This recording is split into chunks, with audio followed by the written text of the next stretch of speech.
দারুণ স্বাদের মিষ্টি বানাতে মন চাইলে অল্প কিছু উপকরণ দিয়ে এই মিষ্টির রেসিপিটা বানিয়ে দেখতে পারেন। বানানো ভীষণ সহজ আর খেতে এতটাই ভালো হয় যে একবার না বানিয়ে খেলে বুঝতে পারবেন না, মুখে দেয়া মাত্র মিলিয়ে যাবে। নমস্কার বন্ধুরা, রূপাস কিচেনে সবাইকে স্বাগতম। তাহলে চলুন দেখে নেওয়া যাক। রেসিপিটা শুরু থেকে শেষ পর্যন্ত দেখার জন্য আপনাদের কাছে অনুরোধ রইল। প্রথমে একটা প্লেটের মধ্যে 1 বাটির মতো ছানা নিয়ে নিলাম। ছানার মধ্যে হাফ চামচের মতো অ্যারারুট দিয়ে খুব ভালো করে মেখে নেব। এখানে আমি 1 লিটার দুধের ভিনিগার দিয়ে ছানা কাটিয়ে নিয়ে তারপর ছানা খুব ভালো করে ধুয়ে নিয়ে ছানা থেকে জল ঝরিয়ে নিয়েছি। ছানাটাকে একদম মসৃণ করে মেখে নিতে হবে। আমি হাফ চামচের মতো অ্যারারুট দিয়েছি, আপনারা অ্যারারুটের পরিবর্তে হাফ চামচ ময়দাও দিতে পারেন। প্রায় 7-8 মিনিট সময় ধরে ছানা খুব ভালো করে মেখে নিয়েছিলাম। দেখুন ছানা একটা ডোতে পরিণত হয়ে গেছে। এবার এই ডো থেকে অল্প করে লেচি কেটে নিয়ে হাতের মধ্যে পাকিয়ে প্রথমে গোল করে নেব, তারপর লম্বা করে চমচমের শেপ দিয়ে নেব। মিষ্টিগুলো আপনারা যেমন সাইজের বানাবেন সেই মতো লেচি কেটে নেবেন।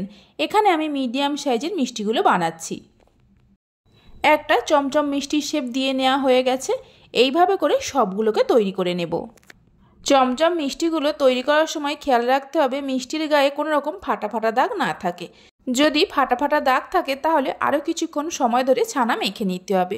সবগুলো চমচম মিষ্টি তৈরি করে নেওয়া হয়ে গেছে। এবার চিনির রস তৈরি করে নেব। তার জন্য কড়াইয়ের মধ্যে দিয়ে দিলাম 1 বাটি চিনি। ওই বাটিরই 3 বাটি জল দিয়ে দেব। 2টো এলাচকে ফাটিয়ে নিয়ে দিয়ে দেব। গ্যাসের ফ্লেমটা হাইতে করে চিনি গলে যাওয়া পর্যন্ত অপেক্ষা করব। চিনি গলে যাওয়ার পর এই ফুটন্ত রসের মধ্যে চমচম মিষ্টিগুলো দিয়ে দেব। সবগুলো চমচম মিষ্টি রসের মধ্যে দেওয়ার পর ঢাকা দিয়ে হাই ফ্লেমে 10 মিনিট রান্না করে নেব। 10 মিনিট পরে দেখুন মিষ্টিগুলো আগের থেকে অনেকটা বড় হয়ে গেছে। হালকা হাতে একটু নাড়াচাড়া করে দিয়ে গ্যাসের ফ্লেমটা মিডিয়ামে করে ঢাকা দিয়ে আরও 10-12 মিনিটের মতো রান্না করে নেব। মিডিয়াম ফ্লেমে 12 মিনিট রান্না করে নেওয়ার পর দেখুন চমচম মিষ্টিগুলো তৈরি হয়ে গেছে। এবার এই মিষ্টিগুলো ঠান্ডা জলের মধ্যে ডুবিয়ে রেখে দেব কিছুক্ষণ, যতক্ষণ না মিষ্টিগুলো পুরোপুরি ঠান্ডা হয়ে যায়। মিষ্টিগুলো ঠান্ডা হতে হতে ততক্ষণে মালাইটা তৈরি করে নেব। একটা প্যানের মধ্যে দিয়ে দিলাম 2 বাটি জল। জল হালকা গরম হলে দিয়ে দিলাম ওই বাটিরই 1 বাটি গুঁড়ো দুধ। গুঁড়ো দুধটা দেওয়ার পর জলের সঙ্গে খুব ভালো করে মিশিয়ে নেব, কোনো রকমের দলা না থাকে। দুধটা ভালো করে মিশিয়ে নেওয়ার পর মিডিয়াম ফ্লেমে মিনিট 2-3 জাল দিয়ে দুধটাকে একটু ঘন করে নেব। গুঁড়ো দুধ দিয়ে মালাইটা তৈরি করছি, তাই মালাইটা হতে খুব বেশি সময় লাগবে না। এবার এর মধ্যে দিয়ে দেব 1 বাটি চিনির রস। তবে আপনারা চাইলে চিনির রস না দিয়ে চিনিও এর মধ্যে দিতে পারেন, তবে আমি আর আলাদা করে চিনি দিলাম না, চমচম মিষ্টির রসই 1 বাটি দিয়ে দিলাম।